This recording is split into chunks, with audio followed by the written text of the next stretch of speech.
Hello and welcome to Daily Dose Radio, a 5-minute-a-day podcast studying the Psalms verse by verse, recorded here in the dining room of the Bible Bistro, located in Sharonville, Ohio.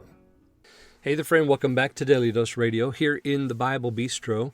Come on in here. Let that screen door slam behind you. Come in and get yourself something to drink. Sit down with me. Open your Bible up. Won't we study a little bit together today? Here is Psalm 80. And we're going to look at verses, 8 through 11 today, tomorrow 12 through 16. Now, this section is a similitude. He goes and he brings in an idea that is very popular amongst the prophets. And here, Asaph does something really beautiful with it. It's popular among the prophets, but I think the one that is probably the best and most often thought of is Isaiah chapter 5. So we're going to talk about this idea of God planting a vine. Let me read the passage first, and then we'll look at Isaiah 5. Thou hast brought a vine out of Egypt. Thou hast cast out the heathen and planted it. Thou preparest room before it, and hast caused it to take deep root, and it filled the land. The hills were covered with the shadow of it, and the boughs thereof were like the goodly cedars. She sent out her boughs unto the sea, and her branches unto the river.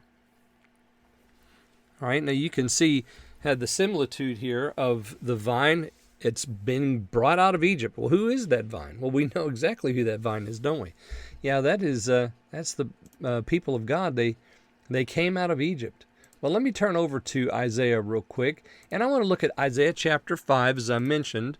And Isaiah 5, I think, is probably it's one of the most beautiful, poetic, and profound passages using this imagery of the vine.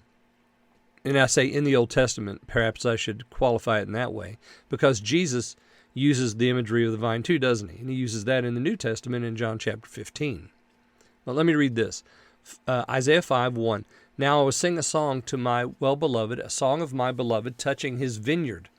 My well-beloved hath a vineyard in a very fruitful hill, and he fenced it, and gathered out of the stones thereof, and planted it with the choicest vine, and built a tower in the midst of it, and also made a winepress therein. And he looked that it should bring forth grapes, and it brought forth wild grapes.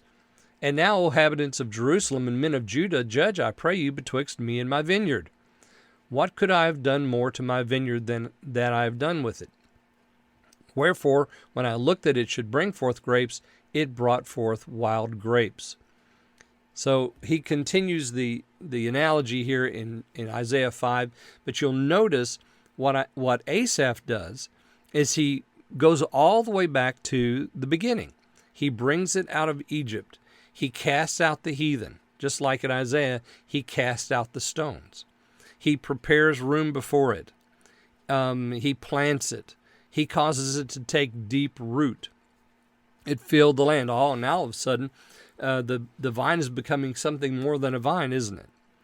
It covers the hills. The shadow of it covers the hills. So it's tall. It towers like the cedar trees, he says.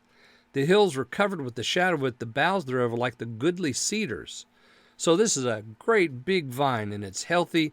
She sent out her boughs unto the sea, and her branches unto the river. So the sea, of course, the Mediterranean, and the river is the Euphrates. That's the river. Israel in its zenith, in David's day and in Solomon's day, that's how big it was. It was great, and it had sent out its boughs all over the place, just like the psalmist says right here. So this is good. This is a good picture, but now something's going to happen. What's going to happen? Well, we can suppose from what Isaiah tells us that it didn't bring forth good grapes. It brought forth wild grapes. And then we're going to see what he does with those wild grapes here on Daily Dose Radio. Tomorrow, we're going to look at the remainder of this particular passage, or this particular similitude, here in verses 12 through 16. So I hope you'll join me then here on Daily Dose Radio. Thanks for listening to Daily Dose Radio. For more fresh and delicious Bible studies, podcasts, books, and more, check out the Bible Bistro online and on YouTube. Join me again next time for Daily Dose Radio.